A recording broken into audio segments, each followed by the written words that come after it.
All right, let's jump right into a really big question today. Can a feeling actually be evidence? When someone has one of those profound spiritual experiences, a feeling of complete oneness, or a vision, or sensing some kind of divine presence, does that incredibly powerful internal feeling actually point to an external reality? That's what we're going to explore. Think about it. Maybe you were watching a sunset or listening to a piece of music that just gave you chills, or maybe it was just a moment of quiet reflection. It's a pretty common human experience, right? But it sits at this fascinating intersection of philosophy, personal belief, and hard science. And that's exactly the knot we're going to try and untangle. So first up, let's look at the philosophical argument for taking these experiences seriously. The basic idea is pretty simple. Why shouldn't our own feelings be a valid starting point for belief? And this brings us to a really interesting concept from the philosopher Richard Swinburne. It's called the principle of credulity. And honestly, it's just a common sense rule. If something looks like a table, smells like a table, feels like a table, you believe it's a table, right? Well, Swinburne argues we should apply that same logic to spiritual experiences. He says the burden of proof isn't on the person who had the feeling, it's on the skeptic who wants to prove it wasn't real. And these experiences are not all the same. Swinburne actually breaks them down. A public experience could be seeing that incredible sunset and feeling a sense of divine creation that everyone around you can also see.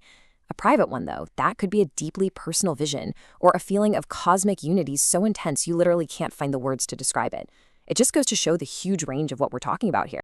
Another philosopher, William Alston, takes this whole idea a step further. He compares what he calls mystical perception to our everyday sense perception, seeing, hearing, touching. And he points out something that might just blow your mind. How do you prove your senses are reliable? Well, you can't. Not without using your senses in the process. It's a totally circular argument. Alston says mystics do the exact same thing. They trust their spiritual perceptions and then check them against their own framework, like their community or tradition. And that's really the heart of his argument, this idea of epistemic circularity. So the question he leaves us with is a big one.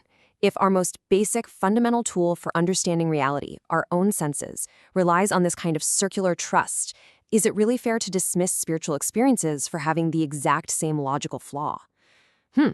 But okay, that's not the end of the story. Not by a long shot. Because science has a very powerful counterargument. What if these profound, life-changing feelings aren't perceptions of anything external at all? What if they're simply generated by the brain? And this leads us to one of the most famous and, controversial experiments in this whole field, the God helmet. It was developed back in the 80s by a neuroscientist named Michael Persinger, and his goal was, it was audacious. He wanted to see if he could create a spiritual experience right there in the lab. The initial results were absolutely staggering. Persinger had people sit in a quiet, dark room, and he applied these weak, complex magnetic fields to the temporal lobes of their brain. He reported that over 80% of them felt a sensed presence. They felt like someone else was in the room with them. And depending on their own beliefs, they interpreted that presence as God or an angel or even a deceased relative. So, is that it? Is the case closed? Was every mystical experience throughout all of human history just a little misfiring of our neurons? A kind of brain glitch that we can now replicate with a few magnets? Well, not so fast. The God helmet itself came under some pretty intense scientific fire. A big double-blind study later on completely failed to replicate Persinger's results.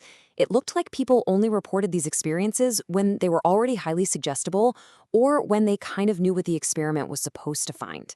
Critics also pointed out that the magnetic fields were probably too weak to do anything, and that the weird feelings were more likely caused by just sitting alone in a dark, silent room. So this gets us to a third possibility, a way to maybe bring both of these sides together. What if science and experience aren't actually at war with each other? What if they're just describing two different sides of the same coin? It really comes down to two competing models of the brain. The production model is what most of us just assume is true. The brain is a factory, and it produces consciousness, kind of like an engine produces steam. In that view, a spiritual experience is just a glitch in the factory. But the transmission model offers a totally different analogy. The brain is like a radio receiver. It doesn't create the signal, it just tunes into a broadcast that's already out there. In that view, a spiritual experience is what happens when the radio suddenly tunes into a brand new station. The philosopher Henri Bergson had a really beautiful, simple way of putting this. He said the brain is like a nail. And our conscious experience is a coat hanging on it. If you damage the nail, sure, the coat falls. But that doesn't mean the nail created the coat. It was just the point of contact. So here's the crucial insight. Just because we can find the part of the brain that lights up during a spiritual moment, that doesn't automatically explain it away. It could just be showing us the biological hardware, the receiver, that a greater reality might be using to communicate. The experience could be both sacred and neural, not one versus the other. So where does all of this leave us? Well, we've seen the philosophical argument that says it's actually rational to trust our experiences by default. We've also seen that the scientific attempts to just reduce these powerful feelings to brain glitches are, frankly, far from conclusive. And that opens the door to this really fascinating third option, that maybe the brain isn't the creator of our reality, but an interface, an antenna for something that's usually beyond our normal perception. Which leaves us with the ultimate question, doesn't it? Is our brain a closed factory, generating every single thing we think and feel from within its own walls? Or is it an antenna designed to tune in to something much, much bigger? That's definitely something to think about. Thanks so much for tuning in.